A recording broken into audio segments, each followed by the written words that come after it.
de um fotógrafo de rua, de um fotógrafo com estabelecimento na rua onde eu morava, no Quebra-Costas, que era o Senhor Vieira, com uma papelaria, e fazia também revelação, vendia material fotográfico, fazia revelação, e emprestava máquinas fotográficas a quem não estivesse, para tirarem fotografias, máquinas fotográficas de fraca qualidade, evidentemente, mas tinha uma folhinha em que indicava o que se podia e o que se devia fazer e o que não se devia fazer, o contraluz, problemas de contraluz, etc, etc, etc.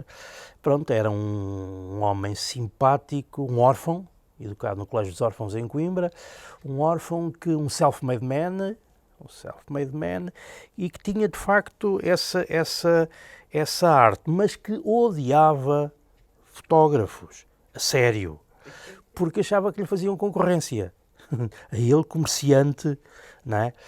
E foi ele, não foi ele, foram os empregados que me deram acesso pela primeira vez a pequenas quartos de papel no formato postal, que eles cortavam em 4, e portanto que me cedeu alguns pedaços.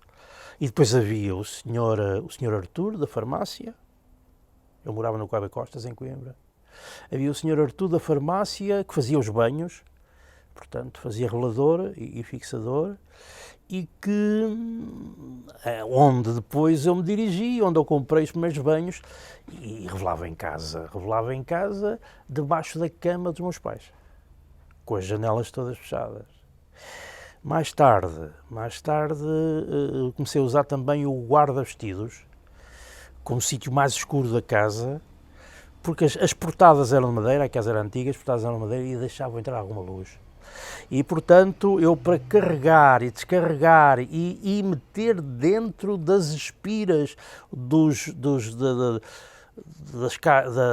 caixa de revelação Patterson, se não me engano, eu usava o guarda-vestidos. Dentro do guarda-vestidos, enfiava-me e ficava com o rabo fora. E lá dentro é que enfiava nas espiras o rolo. Sítio tremendo, porque o pó, dentro de um guarda-vestidos, terrível.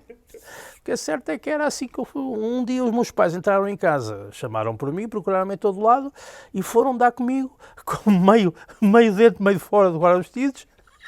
E o que é que tu estás a fazer? O que é que estás... Eu fechei a luz.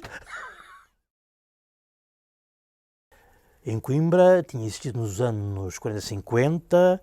o Grupo Câmara, muito importante, o Grupo Câmara, com o Varela Pé Curto, com o Rodrigues, pessoas ligadas a lojas fotográficas, mas com um panchê artístico importante e que tinham formado aquele grupo, onde participavam também médicos, um ou outro professor universitário, e lá está, era aquela fotografia que nós não queríamos, eram o salonismo. Eram os salões fotográficos, mandava-se uma fotografia e mandava-se a mesma fotografia para 5 ou 6 salões fotográficos ao longo do mundo, não é? E depois ganhava-se ou não se ganhava um prémio, uma menção rosa e aquela coisa toda. Portanto, era o tipo de fotografia que não nos interessava. Mas, de facto, eles tiveram um papel importante. Porque, digamos, predispuseram, digamos que são... vou ser exagerado, mas é assim, um pouco a pré-história do que depois a fotografia vem a ser em Coimbra. E acontece que, em 74, quando se dá a Revolução do 25 de Abril, eu entrei na Associação Académica e, juntamente com outras pessoas, arrombámos as portas de que não havia chave, porque as chaves estavam perdidas.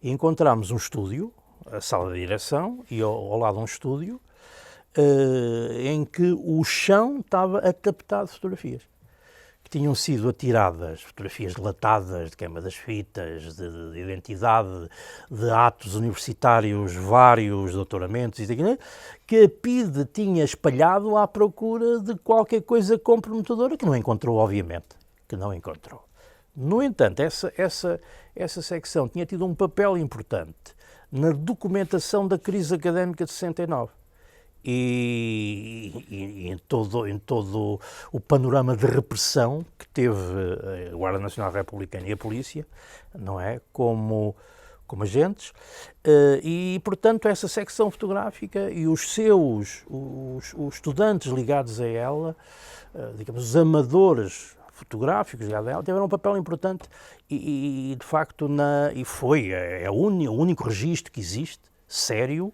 e com qualidade, foi o registro feito por esses estudantes da secção fotográfica. Bom, portanto, há um antes e um depois do 25 de Abril.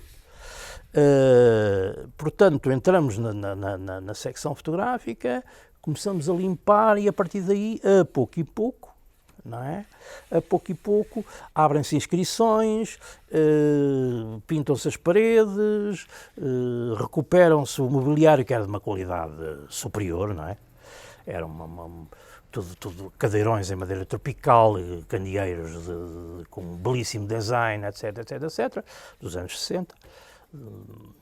Altura em que foi feita a associação, e fizemos então ali demos nova vida à secção fotográfica. Mas acontece que nós éramos de uma geração que tínhamos exigências outras, diferentes daquelas da geração anterior, ou das gerações anteriores, que tinham estado à frente daquela secção. E como tal, o próprio nome secção fotográfica não parecia, pelo menos a mim, não parecia interessante para expressar tudo o que nós queríamos de uma entidade como aquela. E foi aí que surgiu, a pouco e pouco, a mudança de nome. Vai surgir, não é? E fui eu mesmo que avancei com o Centro de Estudos de Fotografia, basicamente. Portanto, dando-lhe uma carga mais teórica, uma carga de reflexão, uma carga de estudo dentro da medida dos possíveis. Bom, nós éramos estudantes, portanto, obviamente que um fenómeno como a fotografia merecia estudo e nós estudávamos lá. De facto, não tendo as capacidades, obviamente, que instituições congêneres noutras latitudes tiveram. Instituições congêneres, estou-me a referir ao Visual Studies Workshop de Rochester, do Nathan Lyons, que tem um papel importantíssimo. Publicava um jornal, o After Image, e que foi para mim importantíssimo, e que teve de facto na base, mas nós não estávamos em Rochester, nem éramos apoiados para Kodak, quer dizer, estávamos em Coimbra e o dinheiro que tínhamos era o dinheiro que nos era atribuído pela Direção-Geral da Associação Académica, que repartia o bolo que no início do ano a reitoria lhe entregava para todas as secções. De forma que faz-se o CEF. Havia um conjunto dentro do CEF, havia um conjunto de estudantes que gostavam de fotografia, mas não eram particularmente dotados, mas aquilo era engraçado, era uma medalha engraçada a pertencer àquele coletivo, e havia outros que queriam mais. Eu pertencia a este último grupo, dos que queriam mais. E queriam mais, eu queria uma galeria de fotografia. E essa galeria fez-se com a autorização do reitor, deitámos abaixo uma parede. Foi a primeira vez que foi deitada abaixo uma parede por uma secção na Associação Académica. E de 2 salas fizemos uma galeria, a galeria do CEF. Primeira exposição, nadar. Faz-se uma galeria e depois vem Jorge Mulder, pelas nossas mãos e por mãos de outras pessoas que gravitavam lá no CEF, vem Jorge Mulder, vêm variedíssimos outros fotógrafos e a determinado momento aquilo já não basta, já não chega, não é? É preciso mais. E esse mais vem quando a Câmara Municipal nos convida para fazer um concurso de fotografia, que era exatamente, estava nos antípodas daquilo que a gente queria e daquilo que a gente pensava. Deitas ali. De forma que o vereador da Cultura reuniu connosco e eu na altura, e o Fernando Zeferino Ferreira, que depois abandonou a fotografia, e que vai ter um papel na primeira edição dos encontros, juntamente comigo, vai ter um papel importante, e juntamente com o coletivo. O Fernando Zeferino Ferreira e eu tivemos uma reunião com esse senhor e dissemos não. Concurso não fazemos. Podemos fazer uma coisa deste género. Os 4 olhares sobre Coimbra. Aí estávamos a decalcar aquilo que se fazia em Arles. Les 4 ou 5 regards, havia qualquer coisa em Arles já desse género. Bom, a ideia que está por trás disto é, no final do certame, resta um espólio razoável. Neste caso era sobre Coimbra. Portanto, abria-se concurso, fazia-se aquilo que hoje se chama um call, abria-se concurso, as pessoas enviavam portfólios, selecionavam-se 4 fotógrafos, esses fotógrafos tinham uma semana paga em Coimbra, com tudo pago, estadia, comida, e também tinham ajudas de custo no transporte, obviamente, e tinham por obrigação apresentar no final, passado o tempo que estava estipulado, apresentar 10 fotografias para exposição. Portanto, tínhamos 40 fotografias sobre a cidade, com 4 olhares diferentes, de 4 fotógrafos diferentes. E, portanto, os primeiros encontros de fotografia começaram a ser preparados em 79 e foram para as salas de exposições, para a sala de exposições, que era o edifício Chiado em Coimbra, que nós enchemos de fotografia, um grande edifício, uns antigos armazéns do princípio do século XX, um grande edifício, e que pertencia nessa altura já à Câmara, um grande edifício que nós enchemos de fotografia do resto-chão ao sótão, portanto. E foi aí que foi apresentado tudo, exatamente. O material dispositivo era ainda fraco, não tínhamos muita coisa, tínhamos molas de escritório, aquelas molas de aço pretas, muitas imagens foram expostas assim, com um contraplacado, um vidro dentro de um contraplacado e vidro e fechadas com molas, outras vezes seguradas com pregos à parede diretamente, não a imagem como hoje se faz, uma questão de moda, de estilo, não, sempre com vidro, as imagens sempre por trás de vidro. Voltando, portanto, eu estou nos encontros, no primeiro ano, foi o ano em que eu comecei a trabalhar como professor, saí de Coimbra, dei aulas aqui em Guimarães, e como tal estive um pouco afastado, mas no período dos encontros estive lá em Coimbra.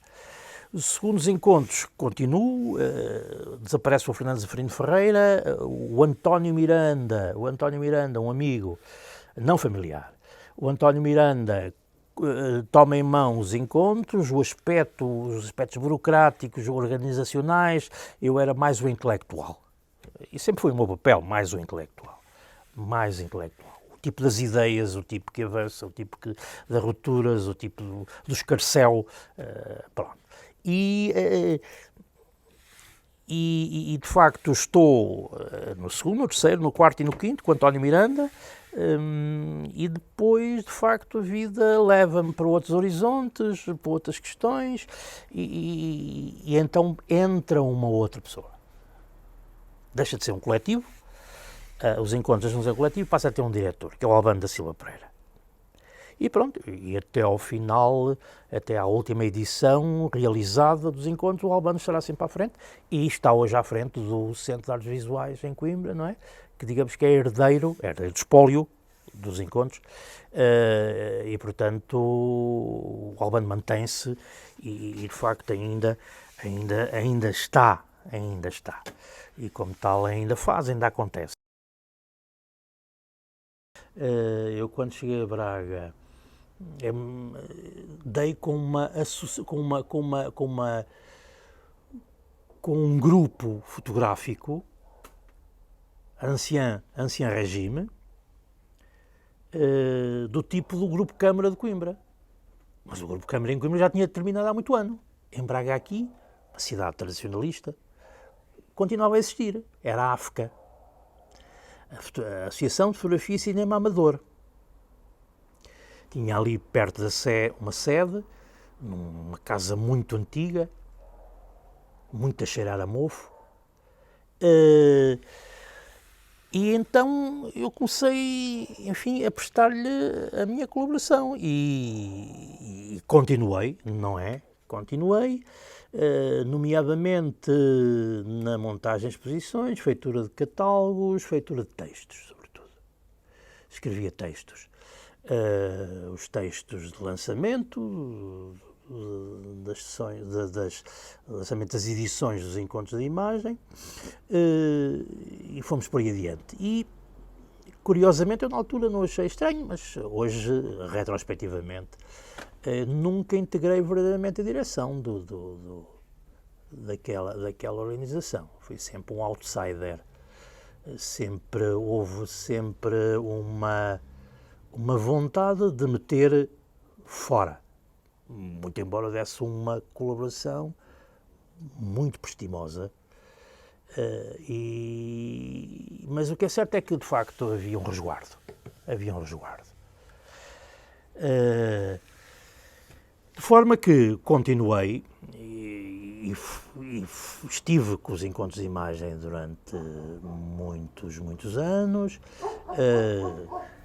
Evidentemente, claro que eu sou um tipo intratável, não é? E como tipo intratável que sou, defendo as minhas ideias de unhas e dentes e estou-me borrifando o que os outros pensam de mim. Portanto, eu sou assim, enfim, sou cordato quando se trata de ser cordato, mas quando se trata de defender ideias e quando se trata de não compactuar com má qualidade de trabalho, com formas arcaicas de fazer as coisas, isso aí não pactuo, de forma nenhuma. De maneira que de vez em quando dizia coisas feias, chamava-lhes parolos, por exemplo. Uma vez lembro-me, cheguei, embora tivesse uma grande amizade com o Rui Prata, cheguei um dia à casa dos Crios e eles estavam a montar uma exposição. E as fotografias estavam todas tortas. Era penoso olhar para aquilo. Depois meteu-se exatamente o projeto do Museu de Imagem.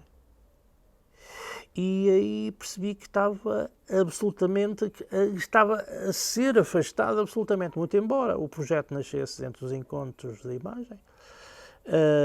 Era um projeto eminentemente pessoal, do Rui Prata. E claro que eu estava absolutamente afastado. Como também, curiosamente, depois foi afastado o Carlos Fontes, que mais tarde virá a ser recuperado, já eu não estava nos encontros de imagem, virá a ser recuperado para expulsar a Ângela Ferreira da direção dos encontros. Um dos episódios, neste tipo de organizações, um dos episódios mais tristes a que assisti. Quando uma fotógrafa, digamos, diretora, colocada e a fazer um trabalho com alguma qualidade, foi afastada de uma forma, diria, quase violenta, pelas acusações que lhe foram feitas e pelos processos a que recorreram, não é? Para para a velha guarda dos encontros de imagem reganharem o festival e porem as coisas no ponto em questão. Havia um sujeito que tirou Direito em Coimbra, Tavarela Veloso, era aqui de Braga, e fez o curso em Coimbra. E esteve entre os membros fundadores da secção de fotografia da Associação Académica de Coimbra. Exatamente. nos idos dos 50, 60. 50 para 60. O Tabarela Veloso veio para Braga e também esteve na fundação da AFCA. O Tabarela Veloso depois irá para o Brasil, vai ser assassinado no Rio de Janeiro, é morto no Rio de Janeiro. Meteu-se em qualquer negócio escuro, ou foi apanhado no meio de uma teia qualquer, foi assassinado. Eu sou o único, digamos, que faz o mesmo caminho que ele fez. Em Coimbra, na secção de fotografia que ele ajudou a fundar, transformo-a em CEF, e depois venho para Braga. E pertence à organização que partiu da AFCA, da Associação de Fotografia e Cinema Amador de Braga. Portanto, os encontros de imagem. Somos, digamos, estes factos ligam-nos. Espero nunca vir a ser assassinado no Rio de Janeiro. Também nunca fui lá. Se calhar por causa disso.